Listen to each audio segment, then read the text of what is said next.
Are you ready?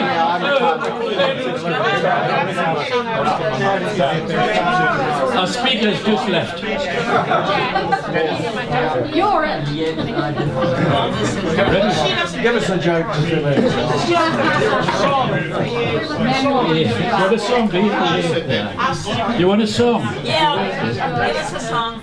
Nah, he'll be back, I think. He said he was frightened, but I didn't realise he was that bad. Gary sends his love. He's out sorting the Europeans out and he's heading to Britain to see Boris Johnson to sort that out. Hey, can you imagine Gary and Boris Johnson together? Well, we've listened to him for long enough, for years. Now we've got the brains of the family. I was just thinking that I've known these for donkey's years. When I first met them, I was actually taller than Jonny. He's gone up and I've gone down. So we thought, well, let's have some younger voices telling about the city. And who better than these two?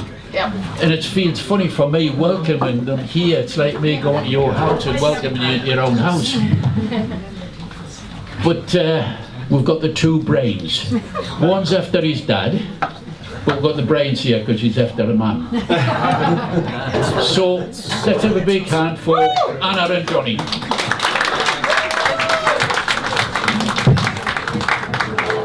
Hello everyone. Oh wow, thank you. I was a bit nervous, but Rosemary promised me you'd all be kind. And I promised someone I'd speak right into the microphone, so thank you for having us. You guys might know me as the tech support guy. My name's Jonny, this is my sister Anna.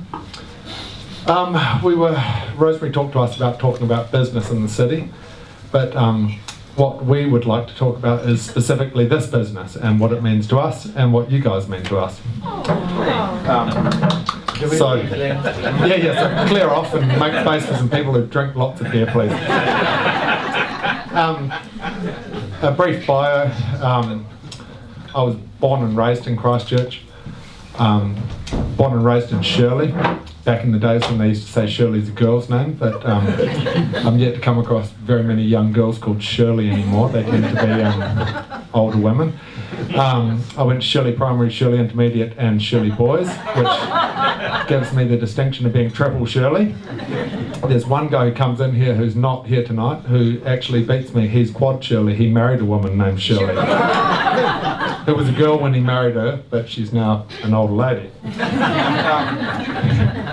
I went through high school and then I went to Canterbury University and did a degree in afternoon lectures and sleeping in and not trying very hard. Right through high school and university, I always did really well at English, and so I sort of followed that through university. For many years I used to tell people I was a writer even before I was. And at university I was really interested in Jack Kerouac. I picked up on the road once at the university library and read the whole thing in almost one go at the university, and that sent me out on the road for 4 or 5 years. And so I left Christchurch never to come back. Spent a year in Australia working 2 jobs to save up to go to America, and I spent a year travelling around America during September the 11th. It was a really interesting time to be in America. And I must have saved a lot of money. I was trying to remember today how much I saved, but it was enough that I lived for a year on peanut butter sandwiches, and I picked up a bunch of work in America that people without work visas do, like moving furniture and digging holes and tarring the roof of a Buddhist temple in Toronto in minus 10 degree weather when the tar wouldn't spread, but we did it anyway. And then I went from Canada, I went up to England once I ran out of money. And I got to England like a lot of Kiwis with about £5 in the bank and a friend who let me sleep on his floor. And there's a magazine over in London called the Southern Cross magazine, which has jobs and stuff for Kiwis over there. And there was a job in there for a bar manager in a place called Luton. And I hadn't been in London long enough to know what a horrible place Luton was. And so I showed up on the day and they gave me the job on the day, and I later found out that no one else had applied for the job. Luckily I wasn't qualified as a bar manager, so we both sort of scammed each other. Luton was where I sort of developed, I'd always always worked in bars and hospitality, probably just through that romance that I had with seeing myself as a writer. It sort of comes hand in hand with being a writer or being an actor, I think, is having a bad job in hospitality. But in Luton, it was a strange pub. We hit the pub that was, Luton's a real football hooligan town, and if you've got a conviction for football hooliganism, you're not allowed to cross over the train tracks on a match day. And our pub was the last pub before the train tracks. And so that's where everyone gathered on match day, and that's where trouble happened. It was a terrible place, but I learned a lot there. And Jed Sullivan, the old Irish publican there, taught me a lot of stuff which I continue to quote to Anna to this day.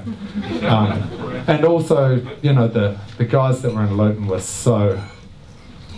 The Megs, that's right, they were called the men in gear, and they had a silly name, they wore silly clothes, but they were still really scary. And that sort of given me a lot of, nowadays when I have conflict in the pub, I often think to myself, it's not as bad as we had it in London. Those guys were real nasty, intergenerational trouble. Anyway, it was in Luton where, this is where I'd like to bring my sister in, because Anna is my sister. She's 18 months older than me. We've always been very close the whole way through our life. We got along great.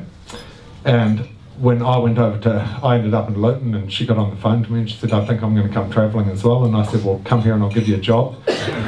Funnily enough, Jed O'Sullivan ended up employing half of Shirley boys and, across the whole of London and Marion College, yeah. And so Anna showed up in London. I taught her how to run a pub. And then I left and did some travelling, and she took over this horrible pub in the middle of Luton, and she learned her chops. And since then I've done a lot of things, and a lot of different bars and stuff in Christchurch. But I write a column in the paper, and I'm always this guy that's held up as the face of Smash Palace, and I'm in the paper making noise about everything. And it couldn't happen if it wasn't for Anna. Anna's there in the background, and I think it up and she makes it work, and it just wouldn't work without someone so dependable. There's that old expression, behind every man there's a great woman, and it doesn't need to be your wife, it can be your sister sometimes. And you know, we've had a really great relationship for many, many years, and I'll let her take over the story from Luton.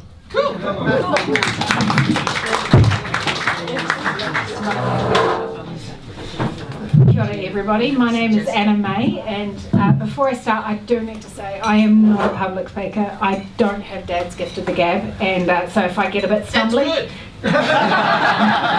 just heckle me, I love a heckle. So I go by many names these days. I'm Pam's daughter, I'm Gary's daughter, I'm Jonny's sister, I'm Greg's wife. In fact, at the bike show the other day, one of the men said to me, aren't you the wife of the dodgy brother-in-law? Of the dodgy brother-in-law. And most importantly, I'm Tilly and Tom's mum. I left school and followed mum into the nursing world, becoming a nurse aide at a palliative care facility. I feel that this is where I learned how to use my empathy, and it has given me the skills to communicate with everyone at any time. It was a really hard job, but a really rewarding job that I was lucky enough to do with mum, who, as I'm sure you all know, is a saint. Not just because she's married to Gary. That makes it the most, yeah. Before I went overseas, I worked as a travel agent for Air New Zealand for 6 years, and I feel that that gave me all the organisation skills that I run our business with. I remember one time I had one of my customers complained that he had to stand in the New Zealand passport line, and I said to him, but you have a New Zealand passport. And he said, but I should be given special treatment because I travel more. And so I was having to deal with really fun people all the time. And so I learned to deal with grumpy people there as well. When I went overseas, I lived in Edinburgh, where I worked as a nurse aide. and lovely Edinburgh, obviously, lovely. I loved Edinburgh, and I had a fabulous time there. But then went to Luton to take over Jonny's music venue. When we were there, we actually realised what a wonderful and special working relationship the two of us have. Jonny can come up with the ideas, and I make them work. I have none of the ideas that he can come up with, and he couldn't organise a piss up in a brewery. So with the two of us, we get it. It's quite wow. In fact, when I left, I wrote the managing a pub manual for Jed, whose bars we were running, which he used for every single one of his bars in England because old bossy Anna had told him how things needed to be done. So, I like to get to the core of what happens and how to make things work.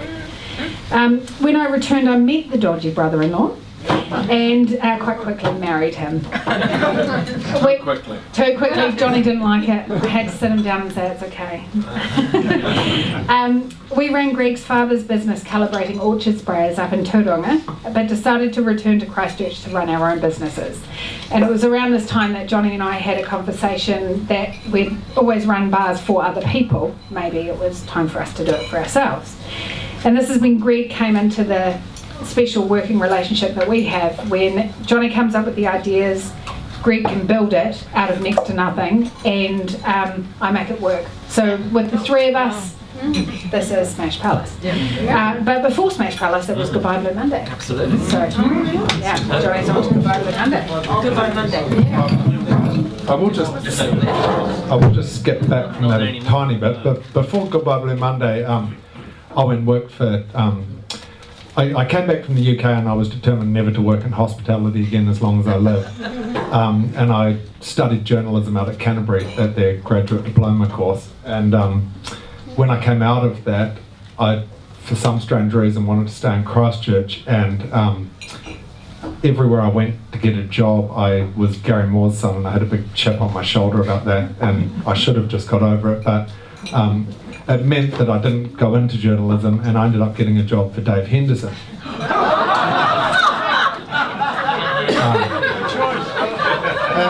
Say what you like about Dave, I love him, I just wouldn't lend him money. But I learned more working for Dave than I learned at university. I started off as a marketing manager for Soul Square, and we went through 3 or 4 project managers before they all threw the thing in, and I ended up as the project manager for Soul Square straight out of university, never having done project management before. And it was really exciting. And the fact you guys even know what I'm talking about when I say Soul Square shows that we achieved something. It was a really special place. And Dave's a really special guy. He should have gone into politics if he didn't have such a pathological hatred of politicians, but he would have made a great ACT Party member of Parliament, I'm sure. But with Dave, I took a couple of things from Dave, and one is a bit less related to this place, but more related to my interest in cities in general, and I brought the book along, which is Jane Jacobs' Death and Life of Great American Cities, which is just a book that changed my life. I continue to go back to it. I actually went back to it before this and looked through it, and it still feels revolutionary and scandalous all these years later, and I really recommend it if you're interested in cities. But then the other one, which I think Dave might have just told people he liked because it was going to make him money, but I took it all on board a bit more, which is Ray Oldenburg's The Great Good Place. And if you haven't read it, the Wikipedia summary is probably enough. It's a bit old now, but it's in reprint. So the idea with The Great Good Place is it's about third places, and you start with your first place is your home, your second place is your work, and your third place is anywhere else. And that can be your church, your community centre, Smash Palace. It can be a good tavern, it can be a bookshop, it can be, in France it's the salons, in America it's the taverns. And what happens at a good third place is it's a democratic space where people meet and engage with one another, where strangers come together and they exchange ideas. And you'll notice that the salons and the taverns is where the French Revolution and the American Revolution were started. And I'm really into this idea that bars and taverns can be places of positive social change rather than we've ended up in this place where alcohol's now, for all the right reasons, it's villainised because we abuse it too much. But I think we should also remember all the good things that happen when people come together and have a beer, and humans have been doing that for a long time.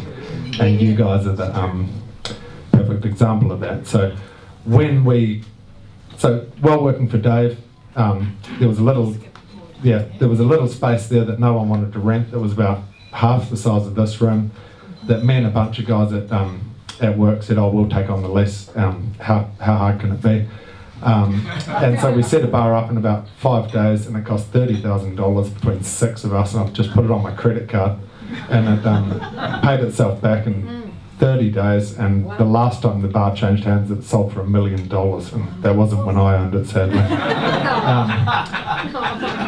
But it was a good example for me of I'm a real believer that people get too hung up on the wrong things at bars. There's nothing to a bar except for some good beer and some good wine, some good music and good staff. And then if you put good people in it, the rest takes care of itself. And Cartel was a good example of that. My business partners at Cartel wanted to go up to Auckland to open a bunch of bars up there and get rich. I said they were crazy. They bought me out of the business. They bought my shares in the business, and they went to Auckland and got filthy, stinking rich. And I instead went into business with my father and my sister. And we opened Goodbye Blue Monday, which was actually just across here. You can see the sign over there. And that was a live music venue. It was, I think all good pubs should be based around the personality of a person or a couple of people involved with the place. And Goodbye Blue Monday was all about my brother Tim, who's a really talented musician. And so it was a live music venue. We had lots of really talented musicians came through there. Marlon Williams used to play there on a Tuesday night. What a voice. Marlon and Tim used to do a Tuesday night session, and Marlon would play for 10% of bar takings. And I used to always try to get him to write a song called 10% of Nothing is Nothing. But he still hasn't written that one. And Aldous Harding used to play there, the Eastern. The last gig we had booked was actually Chris Knox was supposed to come and play as Tall Dwarfs. And then Chris had his stroke, and that never happened. And that sort of tells you the type of place it was that people wanted to play there. It was a really cool place. It was a place that I've noticed in hindsight people seem to think it was a lot more popular than it was, because it was only open for a couple of years, and we sort of paid the bills, but that was about it, and had a lot of fun. And whenever anyone talks about it, you'd think people were heaving out of it and we were getting rich. But anyway, the best money we made off it was we had the Christchurch earthquakes, and the building fell over, and it was not a funny story, it was a story. Next door here there was a German bar, I don't know if anyone remembers. And in the September earthquakes, the German bar took quite bad damage. The whole building there, it was actually in one of the original Hungarian restaurants in Christchurch. And that took a lot of damage, and so what they did is they put some steel RSJs up the side of the building and held the whole building in like this, which meant that when the February earthquake happened, the sides of the buildings held together really well, but both ends of the buildings exploded out, and 3 or 4 stories of that building came down on Goodbye Blue Monday. So our building stood up, but the neighbouring building came down on top of it, on top of me. And I was inside at the time. I was talking to Dad on the phone. I'm sure if you know my dad, you'll know that's a normal thing to do with him. Yeah. He watched the cathedral come down, I watched the building I was in come down. I've got very little memory. It's funny when you're in a situation like that. I think sometimes you go back afterwards and create memories. Shortly thereafter, I remember very little of the thing, and I was worried that I might have even been crazy, and it wasn't until I went back in later and saw that my computer was sitting there where I was supposed to be working, and it was 10 feet deep in bricks, that it sort of validated it to me that I was right to be scared and traumatised by the whole thing. Anyway, when the business fell over, we got an insurance payout, because between the first and second earthquakes, good old Anna Moore had turned our insurance up quadruple or something. And so we were really well insured. And but But with the insurance, we were in a funny situation where they were going to give us X amount of dollars if we wanted to walk away, or they'd give us the money we were owed if we could prove that we were going to spend it on another bar. But there was no leases available and no spaces available in the whole of Christchurch, but we wanted to stay in Christchurch, and so we started the process of setting up Smash Palace, which Anna's going to tell you about now. I would also like to say one thing you did learn from Dave Henderson is we pay our bills on the 20th at all times, because Johnny was quite traumatised by that one. Earthquakes. I didn't deal very well with the Christchurch earthquakes. Unbeknownst to me, I had an autoimmune disease, which is called Hashimoto's, which makes my thyroid not work very well. And so on top of being really, really scared, I was quite sick. I wanted to leave Christchurch. But Greg pointed out that all our money was tied up in our broken house and our broken business. So we stayed. We got a new house, rebuilt house, and we've built a new business, which was Smash Palace. Smash Palace came about when we were all drinking far too much. I honestly thought Jonny and Greg were joking when they said that we'd start a bar and a bus. I said to them, yes, we can do that, because I didn't think they'd follow through. We named Smash Palace for a couple of reasons, and there's a fight between Jonny and Greg as to who came up with the name. But Johnny's going to tell you it was him. That's how history works, exactly. The first was the classic New Zealand film, Smash Palace is a family favourite, and we all love that. But the second was the city was smashed, but we wanted to use materials that were deemed broken and make them beautiful like a palace. Most of what we built Smash Palace out of was recycled. We had a terrible time with the City Council, who at the time were defending their honour over buildings that had broken and killed people. So they were being pretty tough. There's that, and Jonny and Dad have terribly big mouths that upset people all the time. We had to get a building consent for both the scaffold that was around the outside and the bus. Jonny offered to drive his building to the council to show them that it was nothing but a bus. Another time I had to go in and stop the fight. This is when we realised that bringing me into these meetings helped, as I managed to calm the aforementioned down and was the voice of reason. And it worked, and on the 4th of May 2012 we opened Smash Palace on the corner of Victoria Street and Beeley Avenue.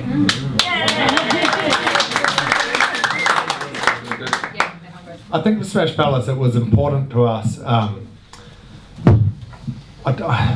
you guys will remember, there was this period after the earthquakes when there was all sorts of whispers going around, people saying they're going to move the town to Teddington, they're going to move to Ashburton's going to be the centre of Christchurch, and we laugh at it now, but at the time we were traumatised in the middle of this disaster. It was also an ongoing disaster, which I think is unique in the when you look at disasters, and that it just kept going, and we were all living with these aftershocks, and they were going, the city's moving to Teddington. It was always a swamp, it's a terrible place, and we were determined to stay in the city for whatever pig-headed reasons.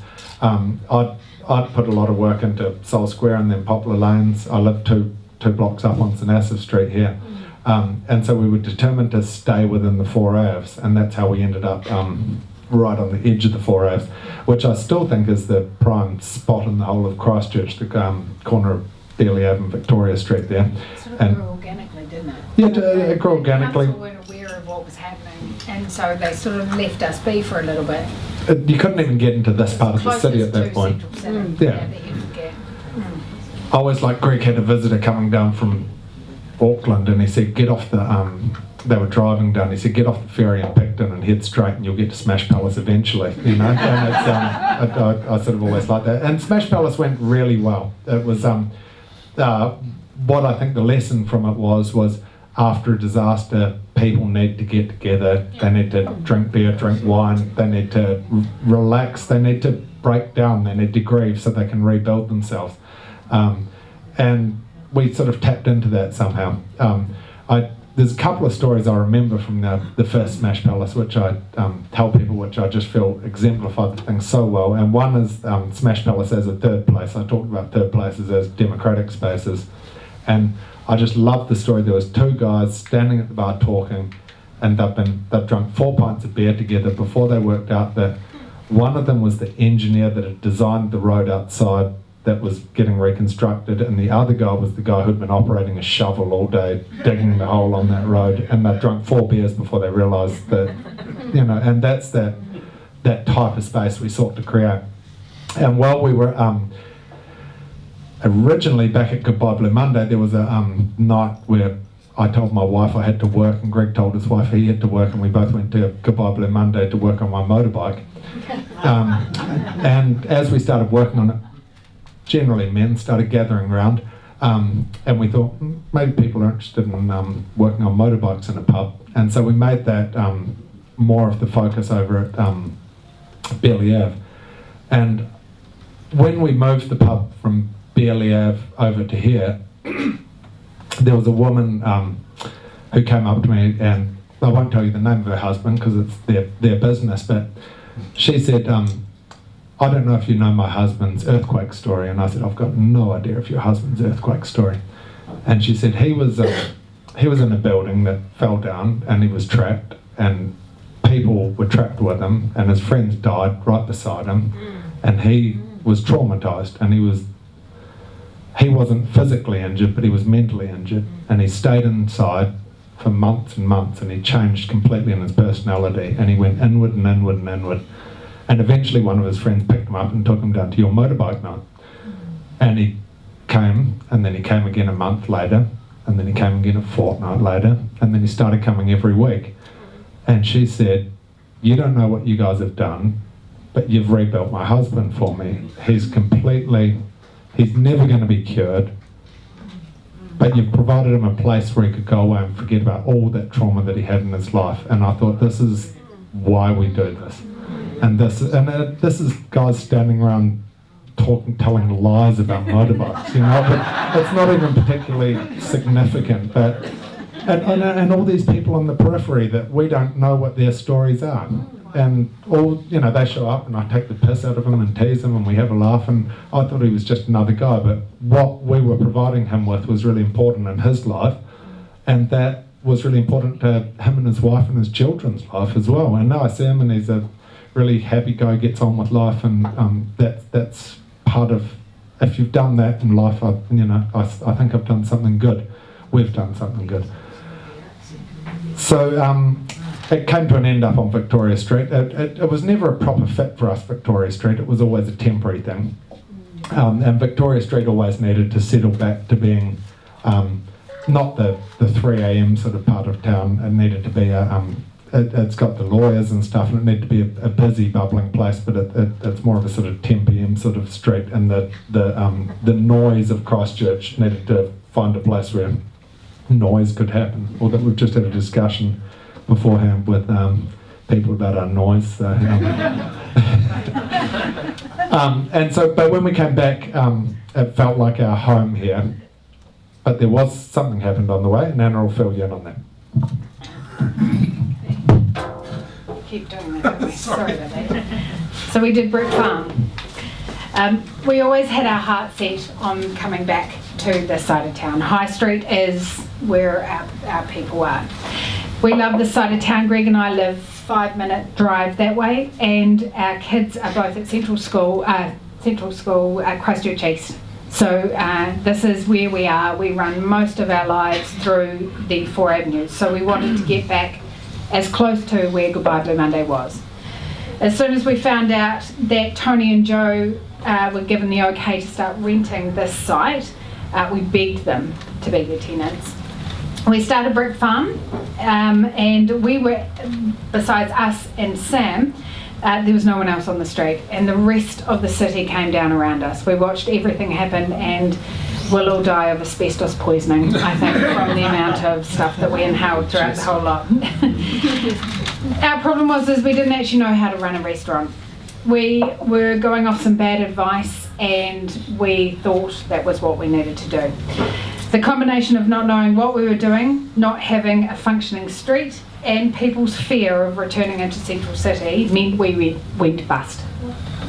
Unfortunately, the BNZ business model was to compare us with a successful bar in Auckland, and they quickly got tired of us and said to us that we were given the option of our business or our houses. So we quietly closed Brick Farm and moved Smash Palace onto the site instead. Now I not only know what to do in a business, I also know what not to do in a business, which I think is a really important part of running businesses. Do you want to go into Brick Farm a little bit, or? You do Brick Farm. Yeah, Brick Farm was a lovely idea. It was a really gorgeous concept. It's how I still run our kitchen here at Smash. The whole idea behind it is fresh, seasonal, local, and that's how even my kids, they know they'll be at the supermarket and they'll see some mandarins, and they know that the mandarins have come from Australia, so they can't eat them, but they're really begging me. And I'm like, you know the rules, you know, we eat our local, what is available local. So the Brick Farm did everything from a fresh, seasonal, local point of view. Unfortunately, it wasn't it. We didn't know what we were doing. It didn't make any money. We said we wanted the prices to be at this, and people set the prices at that, but it was actually costing us this much. So we went bust very quick. But we have continued to use all of those principles here in the kitchen now, where I make sure that everything, because I run the kitchen upstairs, we make the buns, we make the mayonnaise, we make pickles, we make the chutneys, we make everything. And it is all sourced from local, fresh ingredients. So that, because that's where I believe that we need to run our business. It means it costs us a little bit more than a McDonald's burger, but it's nicer, better for you. You're not eating plastic. I'd just like to add, when Brick Farm was really struggling and the banks couldn't see past the staff costs, there were some really generous people that loaned us money and had money, and this is as we were exiting the thing, and this business wouldn't be here as it is, and we did pay these people back, but people who could see what we were trying to do and for whatever reason loaned us money along the way to allow us to take this business that was failing, wrap it up, bring this other business over here and make that successful. So that was only through the generosity of those people that we're all here today, so thank you to them. When we came over here, Gary was he's obsessed with this bar in Nelson called Shazelko. Yeah. And he kept going on and on about, you know, the space we had to create, and he'd been there as a young radical Catholic and had done all sorts of things to radicalise him. And he kept sort of coming back to the type of space this was, and I said to him, if you're so keen to create that, you need to do that here. And so we, one thing old Jed and Luton taught us is you got to have things happening. You got to, so we have games night on Monday, which was my idea, which completely fell over and was a terrible failure. Gary's done Tuesday night, Tuesday club. We do an Irish band on Wednesday. We do motorbike night on Thursday. We have DJs on Friday and Saturday. So it doesn't matter what it is, but you have things happening.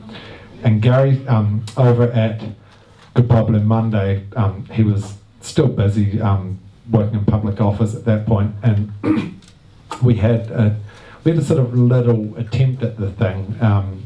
We did Drinking Liberally with Peter Beck. No, Drinking Liberally was with James Cagle, I think. And then we did Theology on Tap with Peter Beck.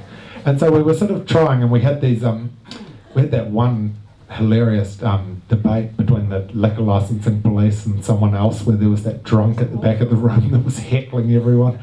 And I said to him, I think you're on to something there. Why don't you try and create that here? And you guys are the result of all of that, of Gary and everyone else who's helped him and everyone else who's participated. It's hard work. I mean it when I say I'm sincerely grateful to everything you guys have done for us, because you provide the soul of this place and you stop me just being a capitalist pig and you require me to have some integrity, which I'd probably override Anna and say less of the integrity, more of the money, you know. And you guys bring something to this place, and it's one night a week, but it does something for the personality of this place that says this is a place for debate, for discussion, for disagreement, even better, where people can come together and disagree and have a beer, and who knows, we might find some good ideas along the way. And so thank you to you guys for everything you guys have done for us. And then, sort of as I was saying before, I'm intrigued by this notion of the tavern recently, and the importance of alcohol in society. And I've been working on this theory that when humans were hunter-gatherers and then they finally settled down to agriculture, the first thing they grew was wheat. And I think that was probably for beer, not for bread. And we laugh, but who knows? The oldest structure in the world is 10,000 years old, and it's in Turkey. And can anyone tell me what it's called? There's a structure in Turkey that's 10,000 years old. It's got 6-ton walls. It's got no roof, so it would have required a lot of tebeki or something. It's got these walls that were 6 tons, and so it would have required a lot of humans to get together and that's it. Topkipi, and work with one another to make this thing. And they've got these giant vats in the middle of the thing that are about 40 gallons, and there's a bunch of them, and they've swabbed the bottom of them, and it turns out there's fermenting barley in the bottom of them, because there always has been. And I love this idea that the very first thing humans built was a place to get together and have a piss up. And again, we laugh, but I think it's really important for us to all get together and have a piss up. And you guys have been a part of that here since the earthquakes. Moving forward, we're not sure what's next for us. I'd like to announce we've recently bought the Twisted Hop Brewery.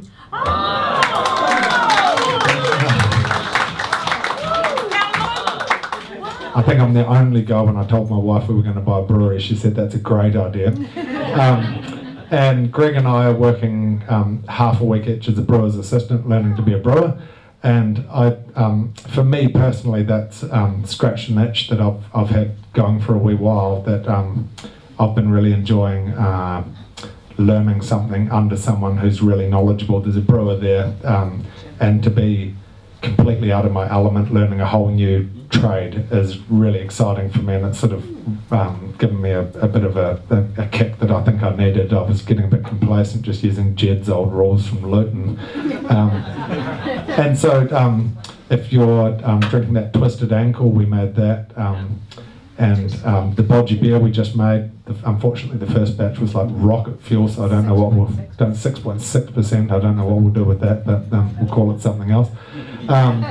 But that's been really exciting for us, and our dream moving forward is, I'm really excited by there's a bar and a brewery in America called Sierra Nevada Brewery, and they brew their own beer, they grow their own hops, they call it closing the loop, and I'd prefer, rather than trying to have 10 smash palaces across town, I'd rather have one place that we really care about, and work on taking that grain that we waste at the brewery. Well, we don't waste it, we take the grain at the brewery and we feed a farmer's cows at the moment, but I thought, why don't we feed our own cows and make them into hamburgers, and I'd love to just create this Smash Palace product where we take whatever we do here, deal with our own waste, manage a little ecosystem, I suppose.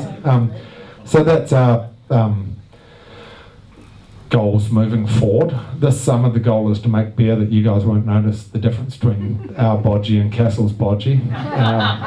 Unfortunately this Friday we're about to run out of bodgy for 4 or 5 days because of the crossover, but we'll see how we deal with that. We just love being here. We love being in the central city. We love this role that we've ended up playing in Christchurch as the noisy, rebellious bar that's saying we're not playing exactly by the plan, we're going to play by our plan, and we want the city to build itself around us, I suppose. And just quickly on the sort of rebuild, there was a couple of things that, one, I think they missed the opportunity when Christchurch started doing temporary things like buses and bars and buses and shipping container malls. We were more on trend globally than we've ever been and than we ever will be. And Smash Palace had a write-up in the London Times 3 weeks ago. Someone sent me a link saying that there's people talking about you borrowing a bus. There's not much to it. It's just a bus with beer in it. And it was the same with that container mall. But I feel like in this desire to rebuild a shiny brand new city and that excitement of all that money that was coming in, we forgot the temporary and the transitional, and that was actually the most exciting thing that was happening. So the lesson for, God forbid, whoever has a disaster like that is embrace the temporary on the way through, and you can have the big plans, but what happens between here and the big plans happening is also really important. And it's really important you engage the people in the city who, occasionally I'll read something online that says, boy, these Moors feel like they've got an entitlement to the city. And I do. I feel very entitled to this city because I've spent 10, 15 years in these 4 blocks of the city trying to make it better. And I think I've got a certain right to say how these blocks should be, more so than someone that comes from out of town and wants to put up a building across the road. So thank you for having us. Anna's going to finish up with a story about family.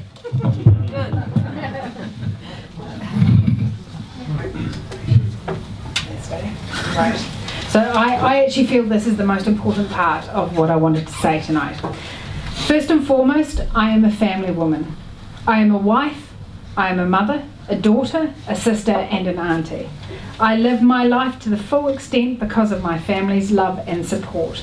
If my children aren't with Greg, me, they're with Jonny, they're with Mum, they're with Dad, they're with Rosie, they're with Jan, or they're with one of our staff members who have become our family. This whānau existence is what I think makes this place work. Our staff become our family and we welcome them into our space as if it was our home. The community that supports this place have become our family and have become so important to all of us. So for me, it is all about family.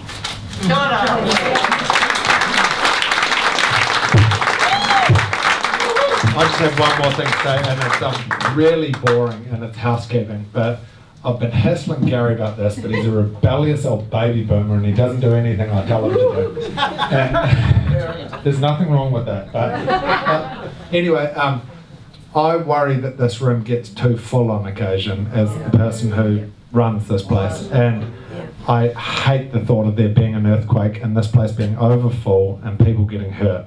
And so I think we need to come up with a mechanism whereby once this room's full, we put a sign on the door, we'll put some speakers out the front. If you don't come and you can't get in, don't squish yourself in, it's not fun for anyone. And we'll set it up outside so the people that are late can get outside. But if we can leave these space here for people to get through, it's also really tough for the staff when they're trying to bring food in and they can't even get in the door. So I don't know what we're going to do about that, but I've been hassling Gary and now I've done it myself. So let's talk about that over summer and I'll work out some mechanisms to make that work. But so thank you for having us, and Rosemary or John's going to throw open the floor. Come on, have a first.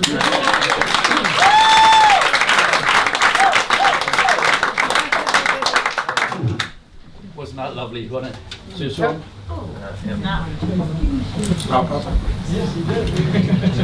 That was great, wasn't it? Yeah, that was great. It's a change, isn't it, having I wouldn't know, yeah. No, I was just thinking, normally we have all the problems and laws and waters and seas, and it was great just listening to these two and Fantastic. And we normally have question time, but I think we'll just make it conversation time and carry on the conversation. The Irish band is on. The Irish band grew to being a 15-piece band by the end, and I can't control the egos within the band. So the Irish band will be back a week before St Patrick's Day. And in the meantime, we're working on a new project, and I'll tell you about that. But when we get to it, but that's going to be more like 4 or 5 people. I can do Tell Me More if you guys want. Okay, first question. Jonny, Marge and I live the northern side of the inner city, up in Durham Street. And a lot of people there adopted Smith's Palace as their home.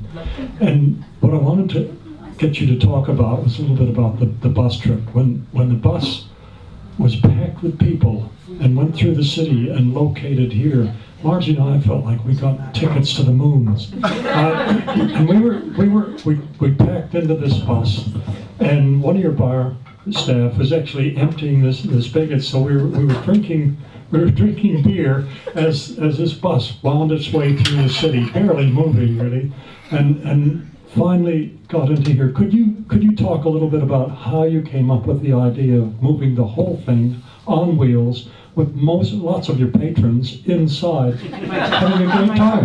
With a motorcycle. With a motorcycle escort. There was that vintage fire engine as well, wasn't there? Yeah, we had 250 people following us there.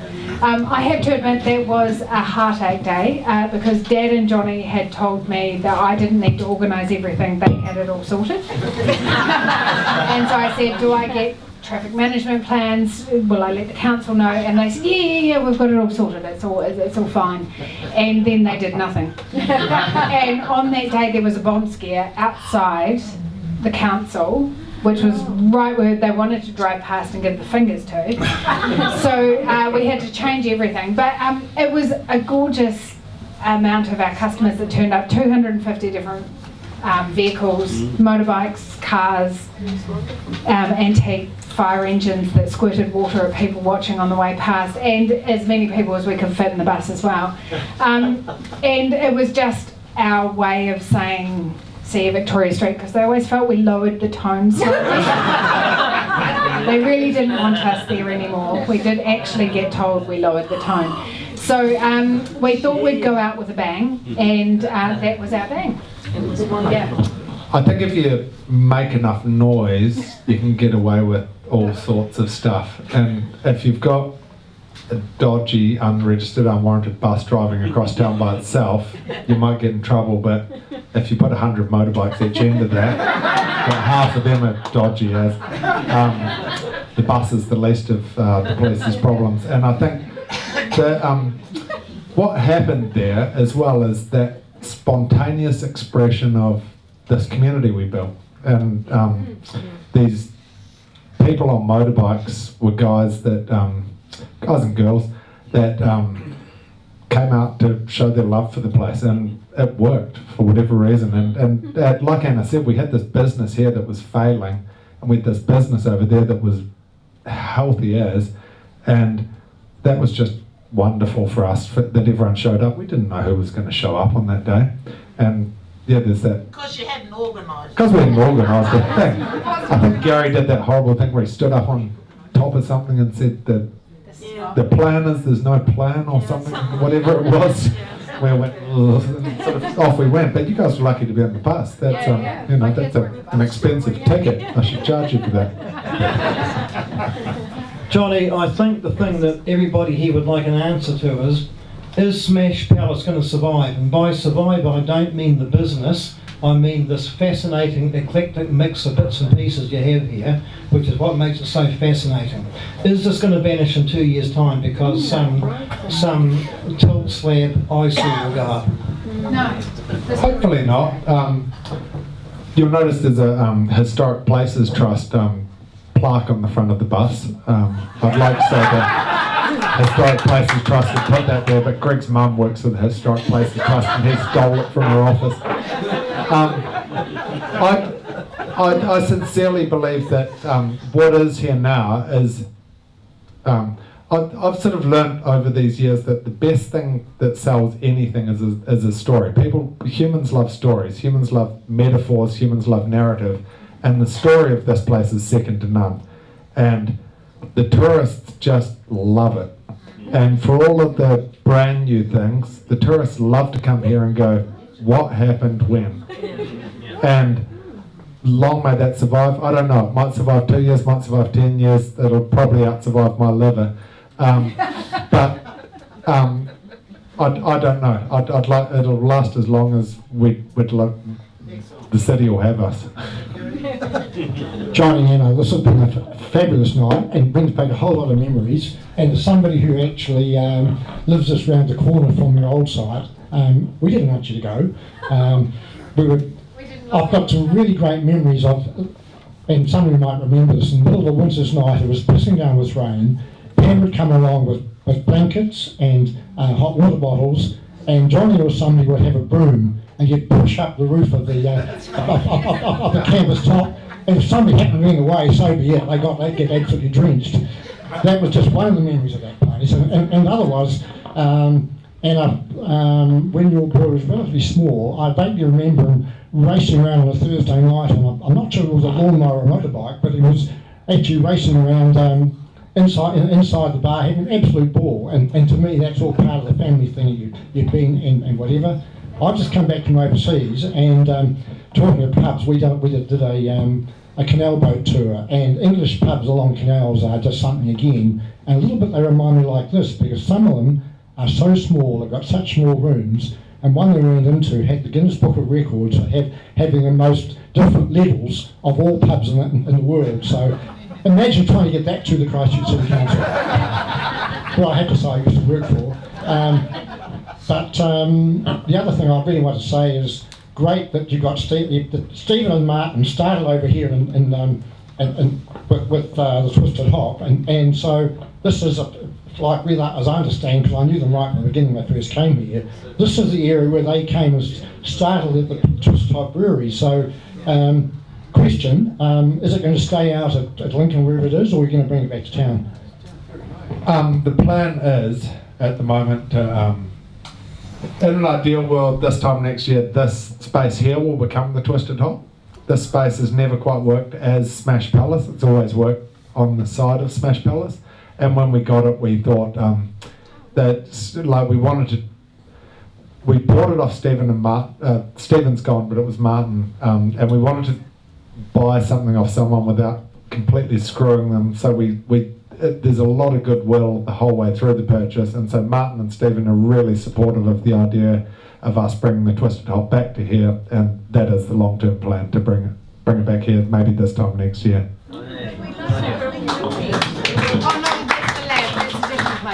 No, the lab's still going. We still brew beer for the lab up at the. So the brewery is in Wigram, but. And we own the name. We own the name, and I'd love to bring a brewery here, but since having it there, I've realised it's really hard to do things with breweries like you trade waste water. The floors are all set up so it drains into drains. Like brewing is quite a messy, smelly thing that's probably best done in industrial areas, and if we can keep it brewed up there, create the character here, that we get the best of both worlds. Anybody else? Hi. First of all, oh gosh, that was loud.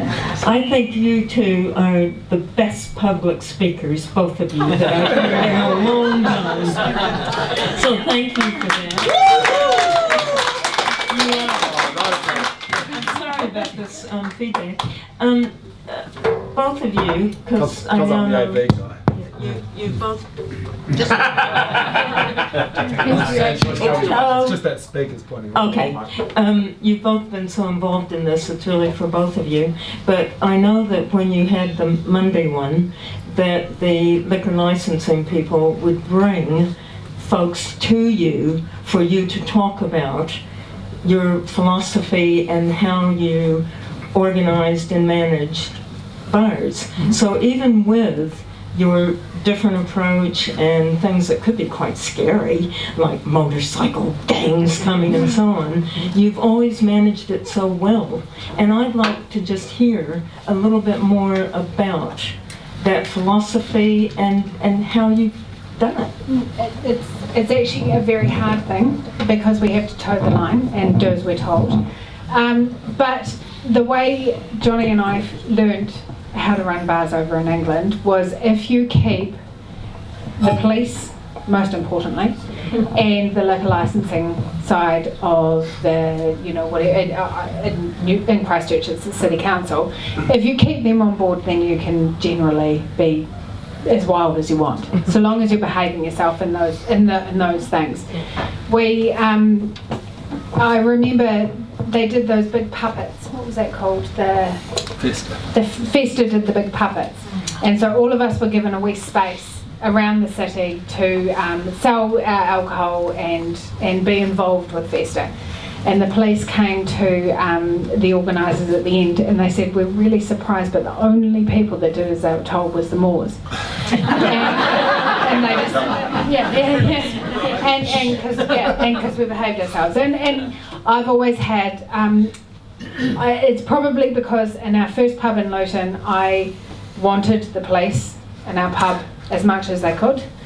Because there were some pretty scary things that happened. It's where I first did a bouncer course, which was hilarious, and learned how to click my knuckles and kick men in the balls.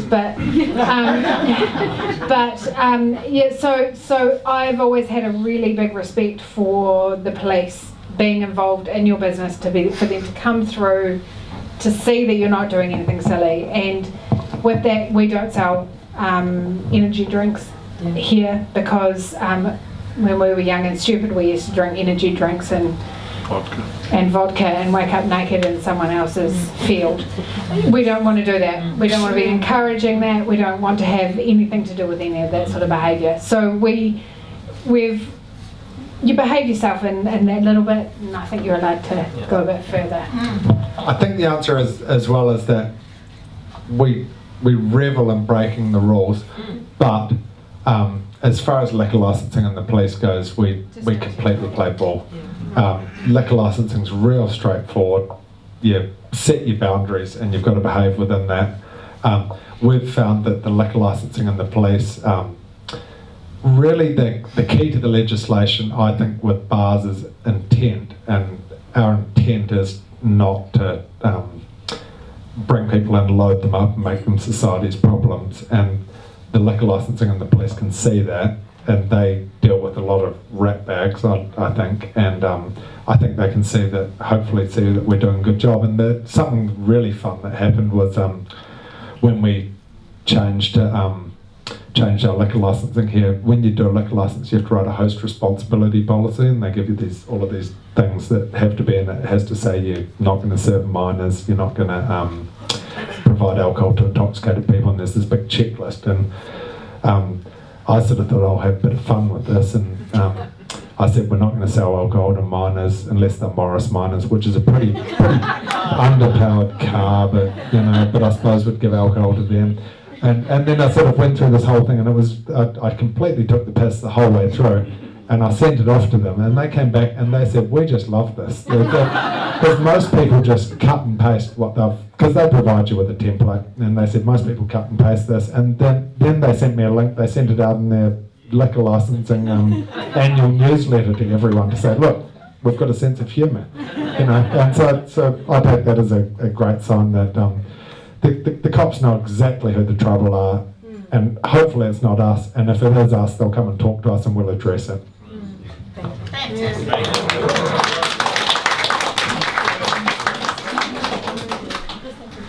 Well, when we were having a drink out there before the start, both of them said to me, he feels nervous tonight. I said, just be yourself, and that's exactly what they've done. I've just been thinking there here's the star of the family. This is the fierce God dog. I've just been thinking, we should do this more often, this sort of thing. It's just, to me, I think it's just great, just having a night like this. Gary will be back in a couple of weeks, is it? 3 weeks, 2 weeks. Yep, and you'll all get a Gary's notes this long. And then the first Tuesday in the next month we'll be having a Christmas party. So we're not bothered about how many people comes because we can have it all over there. So, and then we'll get together and then we'll have a holiday. But you want to say something first? Next week we were going to have Colin Mainsbridge, who's the CEO of the Crusaders and so on, talking about stadiums and name changes and various other things. And he just couldn't do it at the last minute, but he will come here either on the 10th or the 17th to talk, and that should be a very interesting night. He's a good speaker, and he's very open to questioning, and you know, if the stadium issue arises, he's ready for whatever people feel. So that's good, but I think we've almost confirmed the guest speaker for next week, who's a regular here, Dennis Pyatt, sitting over there, and many people will know. And Dennis is this is very sudden because Colin couldn't come, and so I asked Dennis if he'd consider it. So tentatively, at least, Dennis is going to talk on his France experience and looking at education in France. Dennis was principal for many years at Pavonary High School and had many other roles in education, as people will know, here in the city. So, you know, looking back at Christchurch from France, where he's had a lot of experience, and integrating aspects to the talk about things like cathedrals in France versus, or compared to cathedrals here, the two big ones here, and education in France and things like that. So, look, Dennis has only had 5 minutes to consider this. Thank you very much for telling me all. Thanks, Dennis. Can I just, what I'll do is I'll talk about, I've spent quite a lot of time in France over the last 10 years. I was asked initially to talk about being a principal, and I'm finished with that. I'm far too old for that now. I can't remember any of that. So I'll give you some ideas. When I spent a year in France just recently, for example, and in a lot of that time I was reflecting back on what was going on in Christchurch. And I've got some ideas you may find interesting. Certainly you'll find them funny, I hope. And then we'll see where we go from there. Thank you. So this is the way it's working without Gary. I mean, tonight, to be blunt, before Gary went away, there was 4 of us met. We said, well, we'll each have a, invite somebody to come. And I got a job for tonight, but I went away on holiday just after Gary, and I forgot all about it. So my friends here stood at and I think it was wonderful. And thanks for that. So let's give a big cheer. Can I just say one thing before I finish? When Anna talks about me and Gary being anti the council and grumpy at this, there's all sorts of people in the Christchurch City Council. There's some of them sitting at the back there that go out of their way, even with us being difficult pricks, to help us out the whole way through, and it wouldn't work if it wasn't for you guys putting up with us when we're being nasty, difficult people. So thank you to the good people within these organisations that we fight with.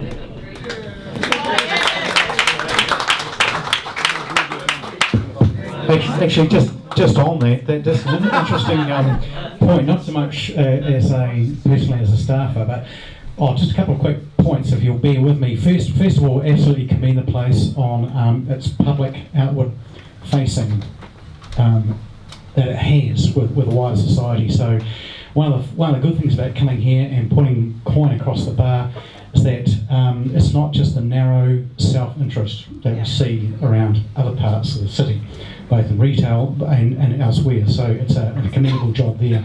But certainly in terms of, just a quick anecdote from the council side of things, I mean, firstly, when Tuesday Club sort of started, the reaction was a lot of staff, well, to ignore, to ridicule, and all that kind of stuff. But then it got big. And Aaron's videos it, and Gary's email and so on. I think he got a lot of help with it, but anyway, his email goes out to literally hundreds, if not thousands of people.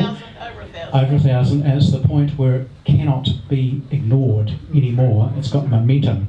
So to paraphrase Gandhi, I mean, first of all they ignore you, then they ridicule you, and then you fight them, and then you win. So it's a tremendous achievement. Yeah, and well, I think a lot of us would salute that. You can go home now.